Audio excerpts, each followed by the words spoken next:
How's it going, everybody? Thank you very much. I always appreciate you. I'm Orlando Ruiz Jr. Welcome to another classic movie review. I am a fan of the original first five classic Planet of the Apes films. I like all the films, but I've been rewatching the original first five from the late 60s and 1970s, and I reviewed the first two movies of the series on my channel already.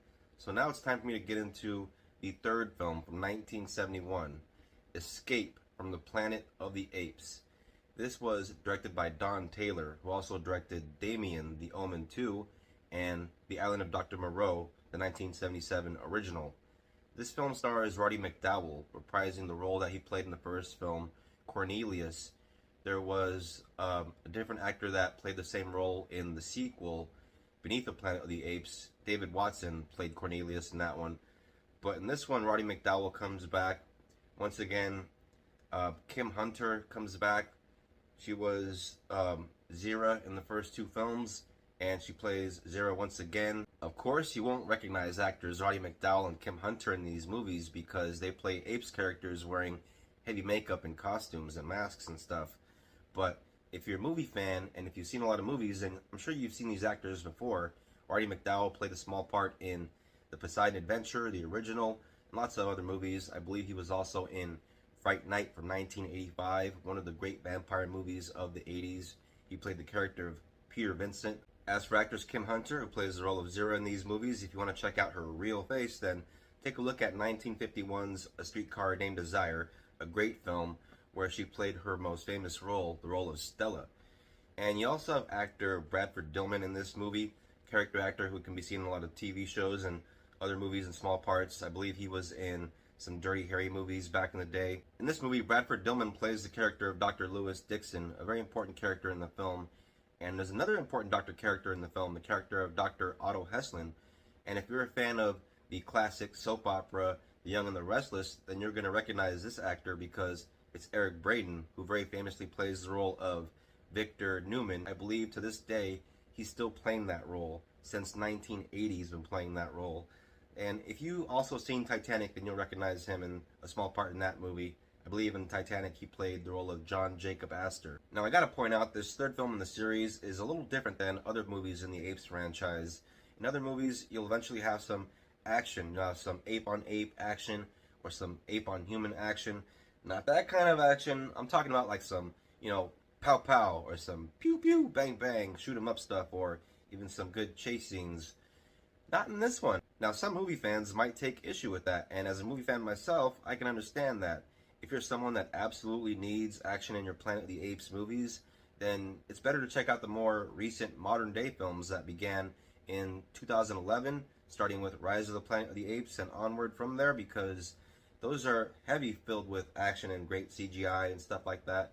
And so, these more classic movies do have action, but they focus a lot more on the philosophy and the politics. At the opening of the film, we see that we are on Earth in the 70s, we're in a beach, and there is a space shuttle that shows up on this beach, a little small capsule, and all these people begin to surround it. Before you know it, the military is there, they're getting ready to open it up, it opens up, and three astronauts come out. I'm finding this movie very difficult to talk about, to be honest. I'm trying to be as vague as possible.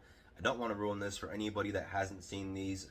When it comes to these movies, it's always best to go in as cold as possible, just let it unfold in front of your eyes and connect the dots for yourself. What I will say though, I will say this, these movies are connected from one movie to the next. There is connective tissue. You will see references and callbacks and even flashbacks to certain characters. And again, not going to say specifically who and what. In a series of movies that's called Planet of the Apes, just that title alone is going to arouse some mystery. And when you watch the first movie, you'll see that the entire thing is just shrouded in all kinds of mystery, even with the second movie. And they don't reveal a whole lot in terms of how the apes came to be. So watching those movies, there are plenty of questions that come up in your head. And the great thing about this third movie is it answers a lot of those questions that you had watching those first two movies, thinking to yourself, how did all this even happen? Like, how did the apes come to power and all that? And the last thing I want to say that I almost forgot to mention is the character of Armando, a guy that works in a circus that befriends and kind of helps our main ape characters at one point in the movie. Armando is played by the great Ricardo Montalban.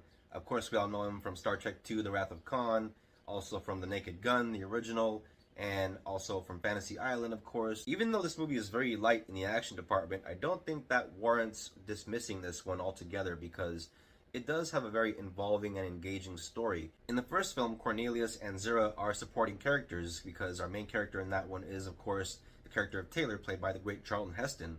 But by the time you get to this third film, Cornelius and Zira do take the front seat and take the lead as our main characters, and they are very likable. The film is not without its moments of levity and humor, but at times it also can be a bit dark, a bit sad, and even a bit tragic.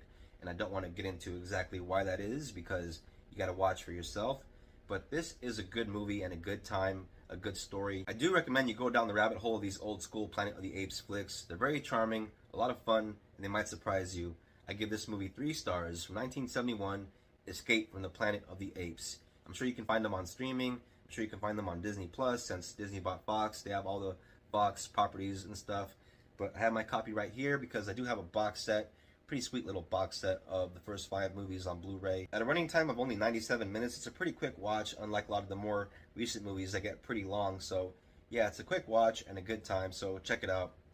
Thank you all very much for watching this classic movie review. I always appreciate it. If you're into movies, if you're into the classics, if you're new to the channel, and if you're into this kind of thing, subscribe, hit the bell for notifications on more reviews from me coming out very soon.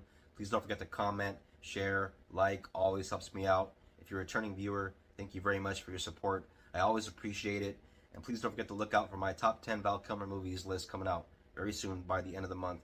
But everybody take care of each other. Till next time, peace out. God bless.